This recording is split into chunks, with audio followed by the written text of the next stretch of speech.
Hi there, Libra. Thank you for joining me for your monthly forecast for February. As this month begins, there's a really brilliant development for you, and that is the arrival of Mercury into the most outgoing and bubbly part of your scope on the very first day.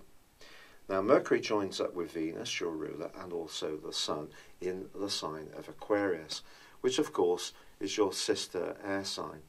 This collection of energy is going to see you start in February in a very bright and bubblier place, but there is still the total lunar eclipse which occurred on the last day of January, which is feeding its energy into this month too.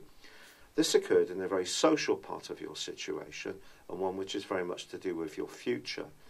Now, if you think about the people you're friends with, or you think about your hopes and just destiny in general, this is also being emphasised not just by the total lunar eclipse, but also by the North Node, the point of destiny, which is in the part of your situation that's also influencing this area. And that's linking to Neptune all through this month. So Neptune, therefore, becomes a very big player for you. And Neptune is in your sector of work, health, and sacrifice.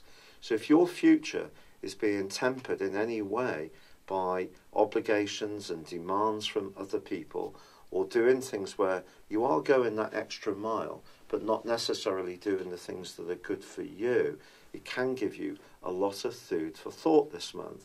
But what the stars are doing, the inner planets are doing, initially is asking you to be more playful, to be more self-expressive. Because the turn of this year has been really quite serious for you. It's all been about foundations, about security, physical and emotional, where you live, how you live there, and who with. And also, you've perhaps at times been feeling a little more tender, but also you've wanted to have some firmer foundations and to feel that there is some kind of tangible build-up in your situation which makes you feel safer. So your environs, both in a spiritual, emotional, but also practical and material way, have definitely been a big theme. But now you're being asked to venture out, have some fun, and Mercury will certainly help the process. It'll bring your quick-wittedness to the fore, and you can be great fun to be with. But then on the 10th, your ruling planet Venus relocates into Pisces. Now, Venus likes being in Pisces, to be honest. It can really flourish here. And it's asking you to show a degree of decorum if people do ask you to go that extra mile. But at the same time, it is important still to have some boundaries. Now, Venus is going to go on to forge a magical link with Neptune. And if you're single, it's possible that you could connect with someone in a very ordinary location. But equally, Mars, which is in a very thrusting part of your scope all through this month, does start to go into a right angle with Neptune from the 12th through to the 23rd. Now, I've got to be honest, this can really flatten your energy. Mars in the 3rd house is about physicality.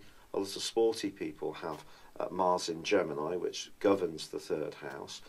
And you may want to be more active, but you've got to balance that against your available energy and resources, be it in time or just pure vitality. So you may feel a bit drained, but are particularly oppressed if someone always expects that much more from you, but not from other people. So putting boundaries in place is something that you can actively work on, and particularly from the time of the partial solar eclipse, which occurs on the 15th. This is going to provide a backdrop for the next 6 months, and it can give you an awesome opportunity to demonstrate what makes you an individual. But the individuality is boosted by the role of Uranus in your sector of relating, which is going to be feeding into this partial solar eclipse. So if there is any relationship which just asks too much of you to the point where your own identity is getting swallowed up, this is an opportunity to assert your needs and to just remind people that it's not always you who has to be the people pleaser. Other people can please you too. But then Mercury moves, followed by the Sun, in the middle of this month. And the last 10 days are really going to be an opportunity to grapple with things like health, diet, fitness, your general organisation.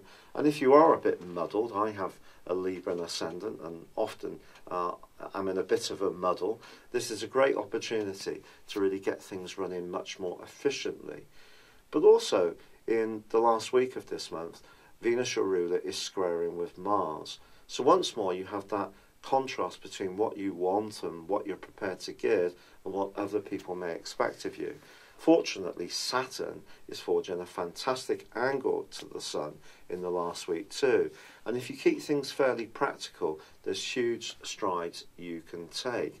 But it is about, I think, at times, forging some compromises, which you're well used to, but not too many. And that partial solar eclipse is really giving you a clue that you must invest in your individuality, as well as keeping that security safe that was so important at the start of this year.